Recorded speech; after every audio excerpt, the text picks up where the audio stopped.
నమస్కారం TGN Telugu news కి స్వాగతం హెడ్లైన్ చూద్దాం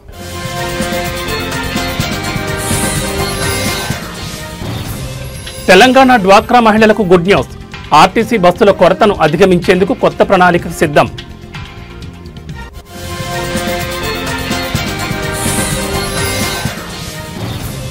ఏపీ లిక్కర్ స్కామ్ కేసులో కీలక పరిణామం మరోసారి చెవిరెడ్డి బెయిల్ పిటిషన్ తిరస్కరణ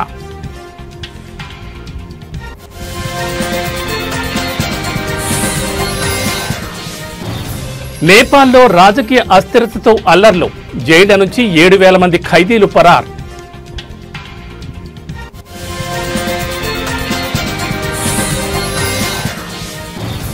యూరియా అడిగిన రైతును అరెస్టు చేయబోయిన పోలీసులు తోటి రైతుకు మద్దతుగా పోలీసులపై తిరగబడ్డ రైతులు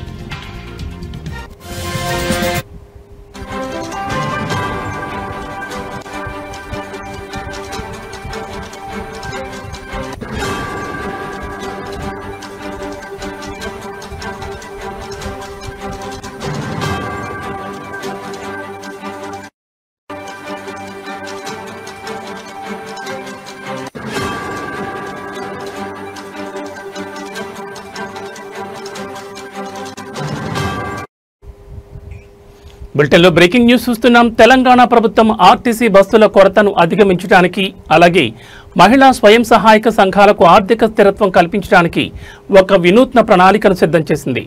కొత్త ప్రణాళిక ప్రకారం రాష్ట్ర ప్రభుత్వం స్వయం సహాయక సంఘాలకు బ్యాంకు రుణాల ద్వారా బస్సులు కొనుగోలు చేయించి వాటిని తెలంగాణ రాష్ట్ర రోడ్డు రవాణా సంస్థకి అద్దెకివ్వనుంది.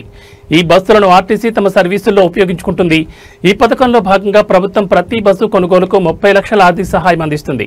స్వయం సహాయక సంఘాలు 6 లక్షలు జోడించి బస్సును కొనుగోలు చేయొచ్చు.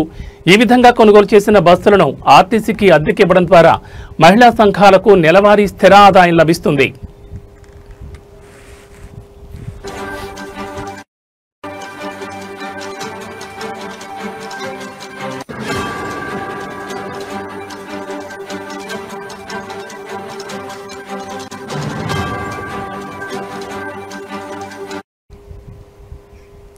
ఈ ప్రణాళిక వల్ల 2 ప్రధాన ప్రయోజనాలున్నాయి.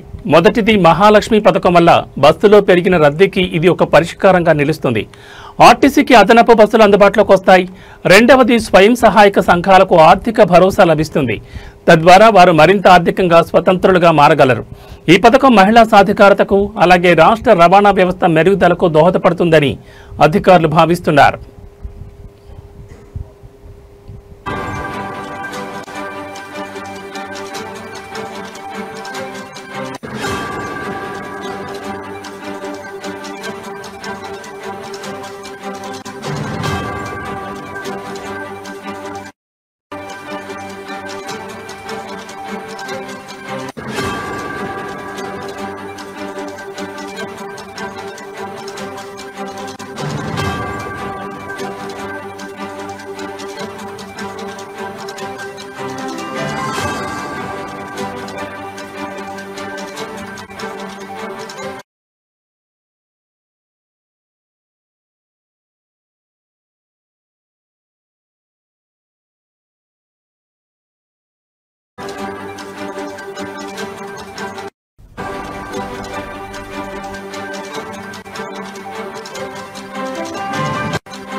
బులెటిన్లో మరో బ్రేకింగ్ న్యూస్ చూస్తున్నాం. ఆంధ్రప్రదేశ్ లిక్కర్ స్కామ్ కేసులో అరెస్ట్ అయిన మాజీ ఎమ్మెల్యే వైఎస్ఆర్సీపీ నేత చెవిరెడ్డి భాస్కర్ రెడ్డికి కోర్టులో మరోసారి ఎదురుదెబ్బ తగిలింది.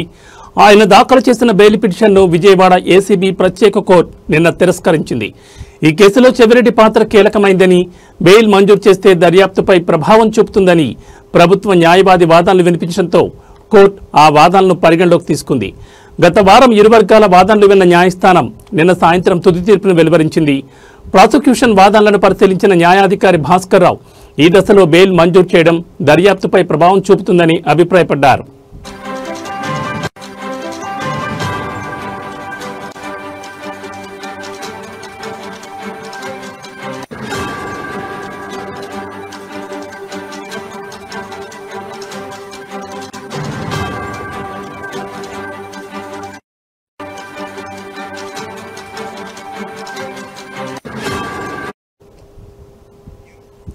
ప్రభుత్వ న్యాయవాది జేడీ రాజేంద్ర ప్రసాద్ కోర్టులో వాదనలు వినిపిస్తూ ఈ కేసులో చెవిరెడ్డి భాస్కర్ రెడ్డి కీలక పాత్ర పోషించారని పేర్కొన్నారు. గత అసెంబ్లీ ఎన్నికల సమయంలో ఓటర్లకు పంచడానికి మద్యం ముడుపుల సొమ్మును కొందరు వైఎస్ఆర్సీపీ ప్రజాప్రతినిధులకు ఆయన చేరవేశారని ఆరోపించారు. ఇటీవల సిట్ అధికారులు చెవిరెడ్డికి చెందిన సంస్థలపై తనిఖీలు చేసి పలు కీలక పత్రాలను స్వాధీనం చేసుకున్నారని కోర్టుకు తెలిపారు. కేసు విచారణ దశలో ఉండడంతో బెయిల్ మంజూరు చేయొద్దని ఆయన వాదించారు. ఈ వాదనలు పరిగణలోకి తీసుకున్న కోర్టు చెవిరెడ్డి బెయిల్ పిటిషన్ మరోసారి తిరస్కరించింది. ఇంతకు ముందు కూడా ఆయన బెయిల్ పిటిషన్ తిరస్కరణకు గురైంది.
బులెటిన్లో మరో బ్రేకింగ్ న్యూస్ చూస్తున్నాం.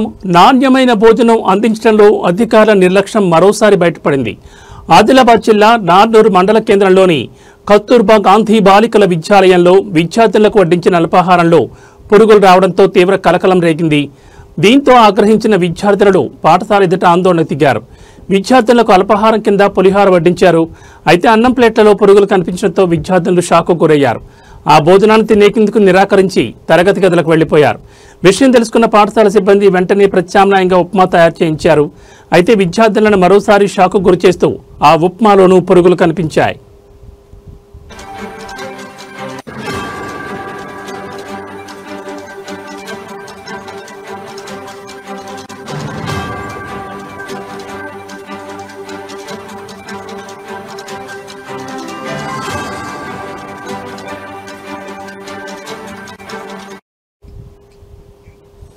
దీంతో విద్యార్థులను సహనం నశించింది. వరుసగా 2 సార్లు వండిన ఆహారంలో పురుగులు రావడంతో ఆగ్రహంతో భోజనం ప్లేట్లతో సహా పాఠశాల ముందు బైఠాయించి నిరసన చేపట్టారు. తమకు నాణ్యమైన భోజనం అందించాలని, బాధ్యులైన వారిపై కఠిన చర్యలు తీసుకోవాలని పెద్ద ఎత్తున నినాదాలు చేశారు. విద్యార్థుల ఆందోళన సమాచారం అందుకున్న ఉట్నూరు సబ్ కలెక్టర్ యువరాజ్ మర్మాట్, ఇతర విద్యాశాఖ అధికారులు పాఠశాలకు చేరుకున్నారు. విద్యార్థులతో మాట్లాడి సమస్యను అడిగి తెలుసుకున్నారు. అనంతరం వంటగదిని, సరుకులు నిల్వ ఉంచిన గదిని పరిశీలించారు. నిర్లక్ష్యంగా వ్యవహరించిన సిబ్బందిపై ఆగ్రహం వ్యక్తం చేశారు. ఈ ఘటనపై పూర్తిస్థాయి విచారణ జరిపి బాధ్యులపై కఠిన చర్యలు తీసుకుంటామని సబ్ కలెక్టర్ హామీ ఇచ్చారు.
బులెటిన్లో మరో బ్రేకింగ్ న్యూస్ చూస్తున్నాం. నేపాల్లోని రాజకీయ అస్థిరత, జెన్జెడ్ ఆందోళన కారణంగా దేశవ్యాప్తంగా చెలరేగిన అల్లర్లలో 7,000 మంది ఖైదీలు జైళ్ల నుంచి పారిపోయినట్లు అధికారులు తెలిపారు. ఈ ఘటన దేశంలో తీవ్ర భద్రతా సమస్యలను సృష్టించింది. పోఖరా జైలు నుంచి 900 మంది, నవల్పరాసి జైలు నుంచి 500 మంది ఖైదీలు తప్పించుకున్నట్లు సమాచారం. అత్యంత ఘోరమైన ఘటన బాంకే జైలు వద్ద జరిగింది. అక్కడ జరిగిన కాల్పుల్లో 5 జువైనల్ ఖైదీలు మరియు 3 పోలీసులు మృతి చెందారు. ఇది దేశ భద్రతా వ్యవస్థకు ఒక సవాల్గా మారింది.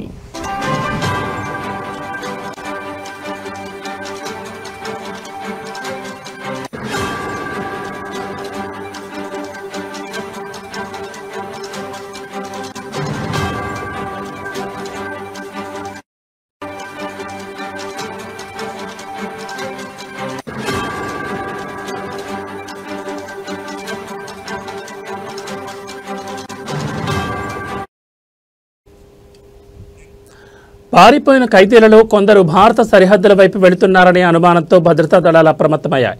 ఈ క్రమంలో భారత సరిహద్దు దగ్గర 10 మంది ఖైదీలను పట్టుకున్నారు. ఈ గందరగోళాన్ని అదుపులోకి తెచ్చేందుకు నేపాల్ ప్రభుత్వం దేశవ్యాప్తంగా కర్ఫ్యూ విధించింది.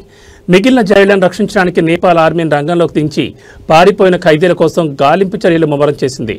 ప్రస్తుతం నేపాల్లో పరిస్థితులు ఉద్రిక్తంగా ఉన్నాయి.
బులెటిన్లో మరో బ్రేకింగ్ న్యూస్ చూస్తున్నాం. సిద్దిపేట జిల్లా ఇర్కోడ్ గ్రామంలో యూరియా కొరతపై ఆందోళన తీవ్ర రూపం దాల్చింది.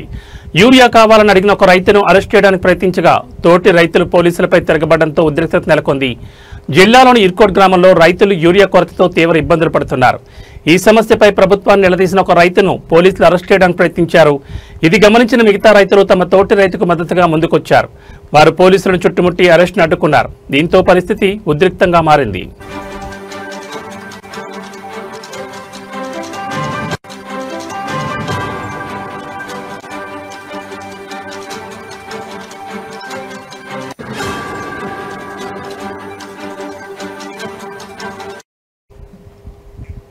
ఈ ఘటనతో యూరియా కొరతపై రైతులు ఎంత ఆందోళన చెందుతున్నారో స్పష్టమవుతోంది. సరైన సమయంలో ఎరువులు అందకపోతే పంట దిగుబడి తగ్గి భారీ నష్టం వాటిల్లుతుందని రైతులు ఆవేదన వ్యక్తం చేస్తున్నారు.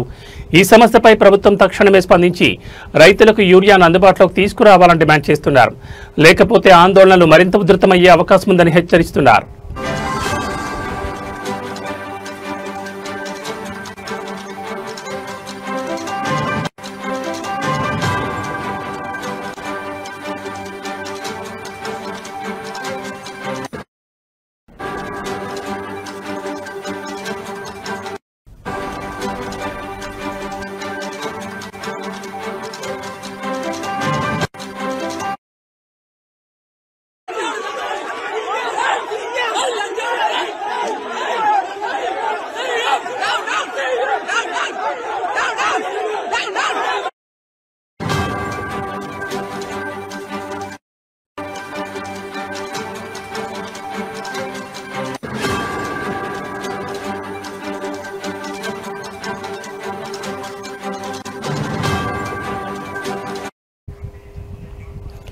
బులెటిన్లో మరో బ్రేకింగ్ న్యూస్ చూస్తున్నాం. విజయవాడలోని న్యూ రాజరాజేశ్వరిపేటలో డయేరియా కలకలం సృష్టించింది.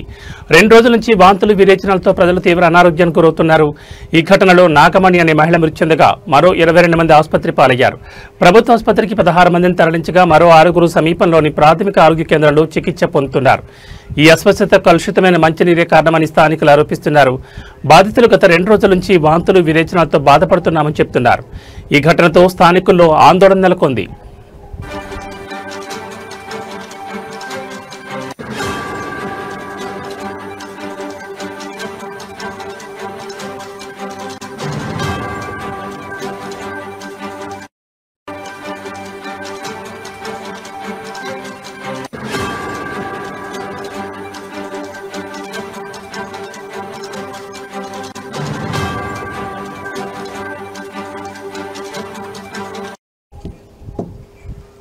ఈ సమస్యపై అధికారులు తక్షణమే స్పందించి తగు చర్యలు తీసుకోవాలని ప్రజలు కోరుతున్నారు.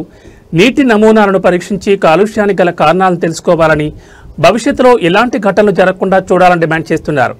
ఈ సమస్యను నివారించడానికి ఎలాంటి చర్యలు తీసుకోవాలని వీరు భావిస్తారని అడుగుతున్నారు.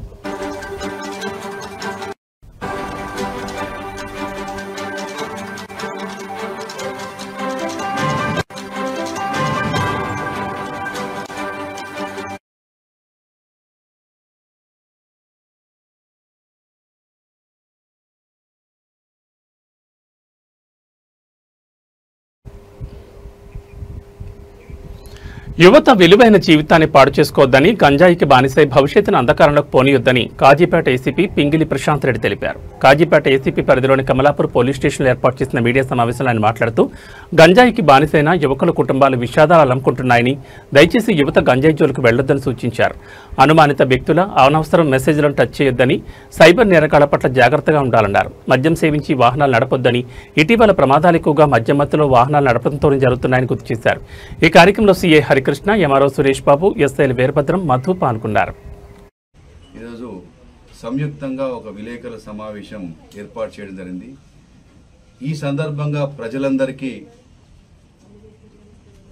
విజ్ఞప్తి, ఈ ప్రజల్లో అందరూ వస్తారు, ప్రజలు వస్తారు, ప్రజాప్రతినిధులు వస్తారు, విలేకర మిత్రులు వస్తారు, అన్ని రంగాలకు సంబంధించిన వ్యక్తులు వస్తారు. అందరికీ నా యొక్క విజ్ఞప్తి, మన మండల ప్రజల్ని కొన్ని మహమ్మారుల నుండి మనం కాపాడుకోవాల్సిన అవసరం ఉంది. అందులో ముఖ్యంగా గంజాయి సేవనం, తర్వాత మత్తు ఇంజెక్షన్లు తీసుకోవడం. ఈ మధ్యకాలంలో మత్తు ఇంజెక్షన్లను మెడికల్ షాపులలో కొనుక్కొని ఇంజెక్షన్ల రూపకంగా తీసుకుంటూ ఒక నిషాను మత్తును కొంతమంది యువత అనుభవిస్తున్నారు. అదే రీతిన వేరే చోట్లకి వెళ్ళి గంజాయిని గ్రాములలో తెప్పించుకొని వాటిని ఎక్కడో రహస్య ప్రదేశాల్లో కూర్చొని 2-3 కలిసి ఆ యొక్క గంజాయిని సేవిస్తున్నారు. పిల్లలు, మీరందరూ నాకు తమ్ముళ్ళు, మీ అందరికీ విజ్ఞప్తి, గంజాయి మొదట్లో మంచిగా అనిపిస్తుంది, మత్తు అనిపిస్తుంది, 1-2 సార్లు తాగిన తర్వాత అది కావాలనిపిస్తుంది, అది లేకపోతే నిద్ర పట్టదు అనిపిస్తుంది. మొత్తం మన బాడీలో ఉన్న సెంట్రల్ నర్వస్ సిస్టమ్ మొత్తం కంప్లీట్గా దాసోహం అయిపోతుంది.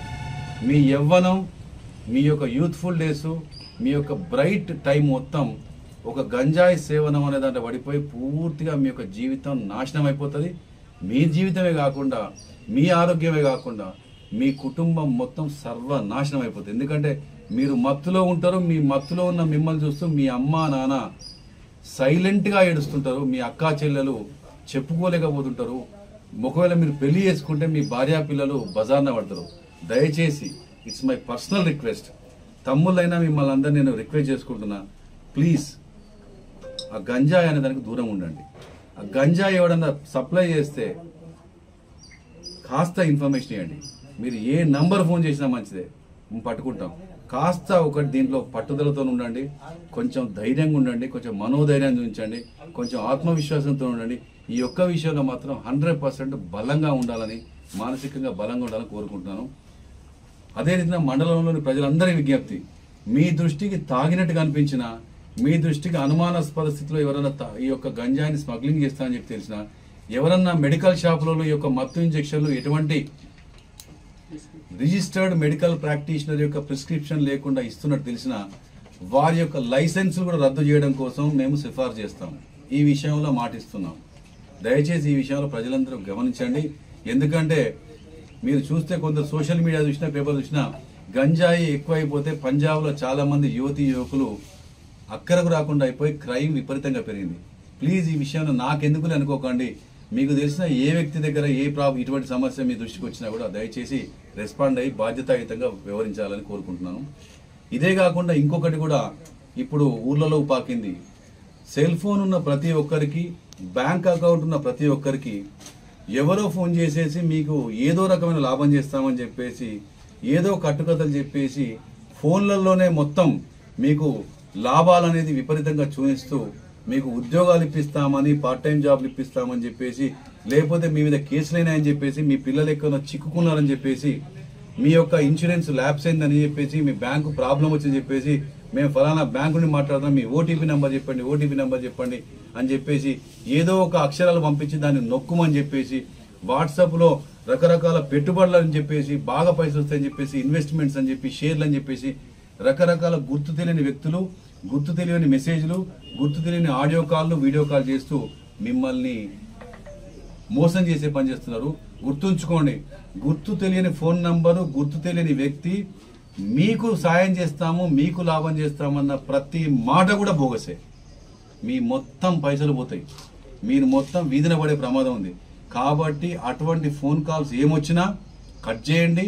మిమ్మల్ని లక్షలలో కోట్లలో మీకు ఆశలు చూపించినట్టు ఖచ్చితంగా మోసం అనే విషయం నమ్మండి. అది 100% సైబర్ మోసమే.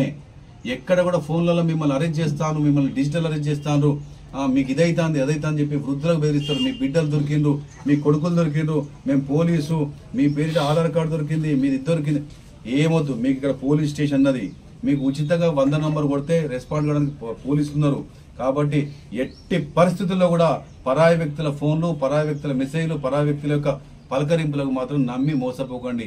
ఇంకొకటి, ఈ మధ్యన మీ యొక్క ఫోన్లు కొందరి పోతాయి, మీ దోస్తుల ఫోన్లు పోతాయి. పోగానే వాళ్ళ ఫోన్లలో వాట్సాప్ మీ ఫోను వాని చేతిలో పోతుంది. ఆ ఫోన్లో పోయిన తర్వాత అలా వాట్సాప్లో మీకు మెసేజ్లు వస్తాయి. ఏమని? మీ దోస్తు పంపినట్టే, మీ దోస్తు ఫోన్ వస్తుంది, మీ దోస్తు ఫోటో వస్తుంది.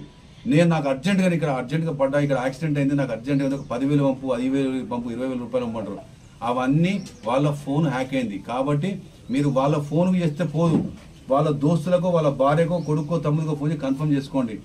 మీ కాలేజీలలో పిల్లల మీద, మీ పిల్లలు హాస్టల్లో ఉంటారు, మీ పిల్లలు కాలేజీలో చదువుకుంటారు, మీ పిల్లలు ఇక్కడ ఉద్యోగం చేస్తుంటారు, వాళ్ళు పట్టుబట్టరని, వాళ్ళ మీద కేసు అయిందని, వాళ్ళకి యాక్సిడెంట్